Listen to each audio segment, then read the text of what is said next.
अस्सलाम वालेकुम। हर मसले का हल है, हर चीज़ का हल है। और सबसे बड़ी बात है कि अल्लाह से मांगना तो वैसे ही हर मसले का हल है, इसमें सुकून है। अगर आपको वैसे ही कोई टेंशन हो रही है, स्ट्रेस हो रही है, एक दौड़ लगाना है और फ़ौरन आप जूते पहने और एक दौड़ लगा के आ जाए, आपकी स्ट्रेस दूर होती है। अगर आप सैड हैं, उदास हैं किसी भी वजह से, तो थोड़ी देर के लिए आप एक छोटा सा नैप ले लें, आपको फ़ायदा होगा। अगर आप एंग्री हैं, आप गुस्से में हैं, जाइए, वेट्स पड़े हुए होंगे, मंगवा लीजिए या ले लीजिए।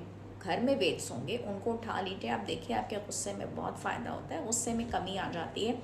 डिप्रेशन को दूर करने के लिए सूरज की रोशनी या सन बाथ बहुत अच्छा होता है, ये रिसर्चेस बताती हैं। और अगर आप एंग्शियस हैं, आपकी एग्जाइटी है, वॉक पे चले जाएं। आप अपनी मेंटल हेल्थ को इन हर्बों से बहुत अच्छा ठीक कर सकते हैं।